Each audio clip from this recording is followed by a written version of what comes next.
welcome back to another video. Today we are going to talk about all the books I read in the month of September. I'm honestly really excited for this because I haven't been in like a slump, or maybe I've been in a slump. I think so. I think August I was in a slump. I haven't really read, but I read I think I read 5 books in the month of September. Yeah, 5 books, which is a record for I haven't read that many books in a long time. So let's get into it. I read good books too, which is always really nice. So yeah, let's get into it. Okay, so the first book I read in the month of September, I read for summer reading for school. I think the last vlog I did, I talked about this book. I read Sadie by Courtney Summers. This book was really good. Okay, so this book is about this girl Sadie, which hence the title. Her sister Maddie disappears, and a couple days later, after she disappears, they discover that she was found dead. I think it was in a truck or something. Don't really remember that well. She was found dead, and then I think it was after a year of Maddie being dead, or maybe it was right after. I don't really remember. But Sadie's destined to go find the killer. She has a strong sense of who she thinks it is, and she's really head set. She's I'm gonna find this person. I'm gonna make sure that I guess justice is served. Honestly, the real reason is because she has a deep connection with this person, and I don't want to spoil it, but it's really good. It's a plot twist because you don't really expect it. Throughout the book when they hint to certain things happening, and then they're oh, okay, that makes sense. That's kind of what happened here. I tabbed it a lot. I highlighted, I annotated. Really good. I think I rated this, I rated it 4 stars. Throughout the book, there were many times where she was so destined to discover the truth of what happened to her sister, but then she'd get sidetracked about things that for no reason to me. And honestly, I wasn't a huge fan of her character, but the ending brought it. Honestly, I was gonna rate 3 stars, but the ending was so good because it really wrapped everything together in such a good way that I almost want to cry. That's how good it was. Yeah, and not only is it told through Sadie's point of view of her trying to figure out who killed her sister, it's told through the perspective of a podcast of this guy and Sadie's kind of caretaker, Maybeth, trying to figure out what happened, retracing her steps and figuring out what's her motive other than her sister being dead and her wanting to kill her. Why else is she so destined to do this? Yeah, it's really good. I rated 4 stars. I recommend. I really do recommend. It's mystery. I wouldn't say thriller. I would just say it's mystery, honestly. Then random. I was in the mood for a quick paced thriller. I think my theme for the month was thrillers. I read a lot of thrillers this month. Well, not a lot, but I read a decent amount of thrillers. Considering I don't really read thrillers that often, I have to be in a mood for it. The Silent Patient by Alex Michaelides. The thing is, okay, story time. I attempted to read this book way back in I think it was elementary school. So little Leah really loved thrillers and mysteries. This was my first genre that really spoke to me. I have always been a reader, especially in elementary school. I love to read, but I only really liked thrillers, right? And every thriller that I kind of found to read, I couldn't finish it because it was an adult thriller, but at the time I didn't know it was an adult thriller. So I started this. I got maybe 25% in, and I was okay, yeah, I don't really like how this is really dirty. I was in 4th grade. I was I don't really like this. I'm not reading this. This is really inappropriate. So I gave it to my aunt, and I think 2 years ago she gave it back to me. So the other night I just was you know what, let me get back into this. I did start from the beginning because how many years has that been? So I start this from the beginning and I read it. Honestly, read this whole thing in one night. Don't know how I did this because it looks like a thicker book, but I listened to the audio for the most of it, and it was good. Plot twist, unexpected. Didn't expect that in the slightest. It wasn't, I guess, what I expected, but I feel no thriller is what you expect, literally. This book is about this girl, Alicia Berenson. She is a painter. I don't remember what her husband did. But I think he was like popular in that sense too. I don't know. And one night, she just randomly kills her husband. And everybody's like, why'd she do that? And ever since then, girlie never spoke a word. So everybody's kind of like trying to figure out, not really trying to figure out, there's just one guy who's really dead set on finding out why she's never spoke again, trying to get her to speak, trying to figure out why she did what she did, because there really wasn't any rhyme or reason to it, because as far as everyone knew, they were in love, they had a good relationship, so everybody's like, what's happening here? But there is a huge plot twist at the end. I want to say there's 2 plot twists throughout it, maybe. I think I rated it 3 stars. I don't think this was a 4. I think I rated this 3 stars. It was good, but also not what I expected. Part of me honestly expected more from this. It was good. I do recommend, but I would recommend a lot of thrillers before I got to this one. And then, handy dandy Kindle. I got a new Kindle, guys. Can we talk about this? I love it. It's the 12th generation Paperwhite. I really love. It's really nice. I'm reading on it a lot. This one does so much more than my other one did. My other one was broken to like crisp to the point, like in like a way it was so old it wasn't working anymore. So my mom surprised me with the new Kindle and I'm really loving it. And also like it's making me read more. Like I feel like also having a new Kindle is a reason I've read so much lately. As I said, Thriller Kick, I was like, let me go back into my Freida McFadden things, because if I want a really good, quick, fast-paced read that I know is going to keep me on my toes and keep me interested as hell, it's going to be Freida McFadden. I literally just like searched her up on Kindle and I was like, what book should I read? And Do Not Disturb came up. So I was like, why not start this one? So Do Not Disturb, this one is, I don't know what it tells you like in synopsis. I didn't read the synopsis, but first sentence, I killed my husband. And I'm like, oh, okay. And it kind of goes through, girl kills her husband, and then, not gonna spoil it, but this is like the plot of it. She is on the run, trying to like steer away from the cops, and I guess running. She's like kind of like a fugitive.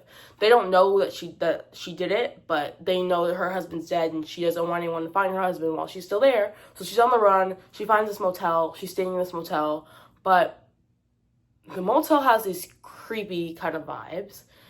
She has like a bad feeling the whole time she's there. It does get crazy, but I will say this book really, really, really gives Psycho by the movie Psycho. What's his name? Something Hitchcock. I watched that movie last year in my intro to film class. I don't remember what his name was. Alfred Hitchcock. That's his name. That's really what it's giving. It's called the Baxter Motel. It's giving the Bates Motel. Not really Norman Bates vibes, but Norman Bates vibes. I really recommend this one. I really liked it, and I really enjoyed it. I do think that people should read this. It is... I also feel like Do Not Disturb, that's not like a talked about book by her, but I feel like it should be, because it was really good. I rated it 4 stars. It really kept me in my, like I was really interested the whole time reading it. It actually took me a lot longer than any of her other books. Usually I read her books in a day or 2, but this one took me like almost a week. But school, so I guess I was busy, and I don't know, but I really liked it. I liked the pace it went at. I liked how there was a lot going on. There was a lot of different point of views, but I kind of enjoyed getting to hear the story from so many different people and plot twists from like legit every single one's point of view, especially the ending. We know the ending in Freida McFadden books are just crazy every time, but this one delivered. I rated this one 4 stars.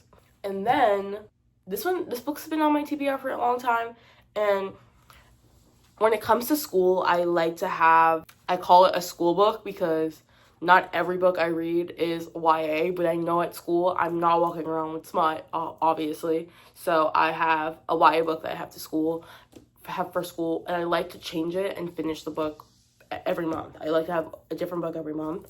So I was reading Powerful by Lauren Roberts during school. Didn't really get through it, but it was like, what, I guess almost the last day of the month, around there. And I was like, I'm gonna finish this. So I sat there, I'm reading it, and I'm just like, this is so good. Here's the thing. Powerful? No. Powerless. I liked. Wasn't a huge fan. I think when I read it initially, I rated it 4 stars. If I was to go back now, I would rate it 3 stars. I liked it, but it wasn't my favorite thing in the world. This, however, honestly, I liked a lot more than Powerless. This is from the point of view of Adina, who is her best friend, also her seamstress. This is through her point of view, and this guy, Makoto, who she meets in like an odd circumstance. I think she was running from someone, and she meets him, and they kind of form this sort of alliance, saying, hey, we're going to work together, and we're going to go rescue our friends from these trials that they're going through, or whatever it is that's happening. And they kind of form like this kind of romantic spark, and it's through her point of view, which is, honestly, you would think, why does Adina even have her book after what happened at the end of the first book? But this one, oh my god, I wanted to cry at the end.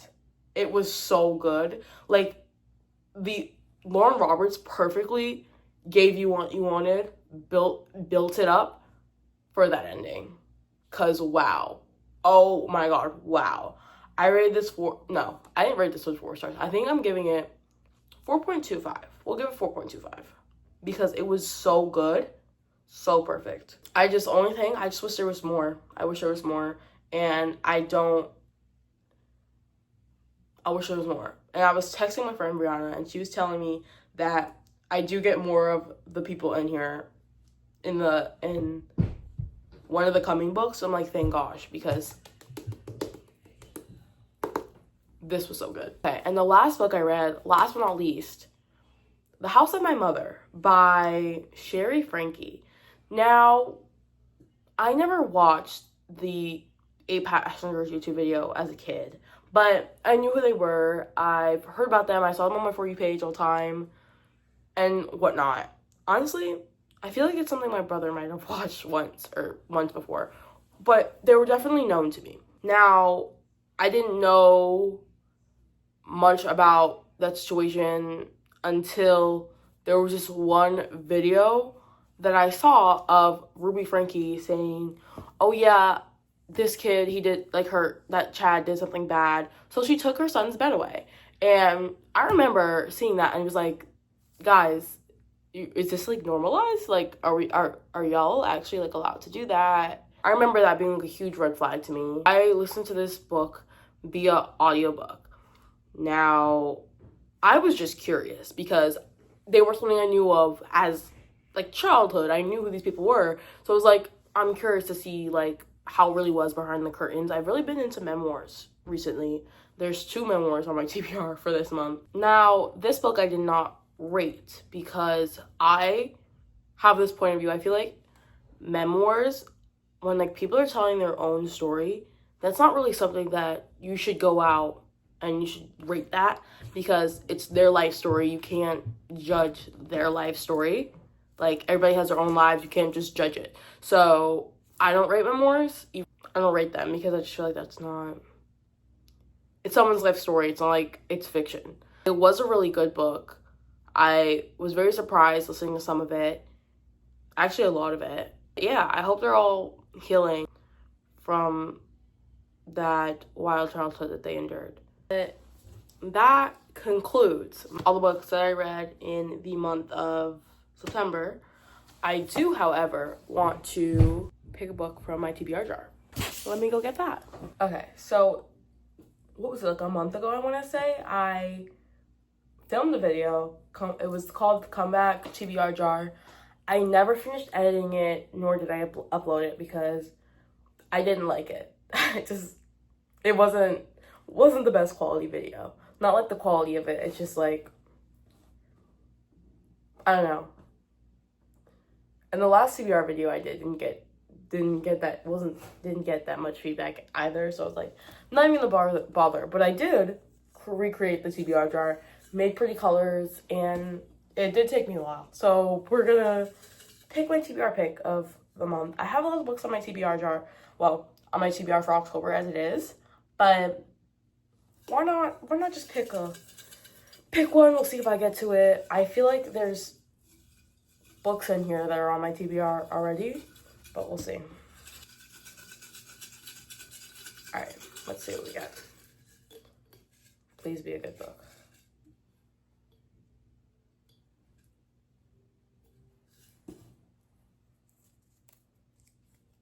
Okay, this I don't hate. Not in Love, Ali Hazelwood. This is our book for the month, which I don't hate at all, actually. This has been on my, I feel like it's on my immediate TBR. Like, it's something I want to read soon. Like, I have it, like, behind my bed on, like, my immediate TBR, like, shelf. But, I don't know, I never picked it up. That's something good we'll add. Not in Love by Ali Hazelwood. That's fun.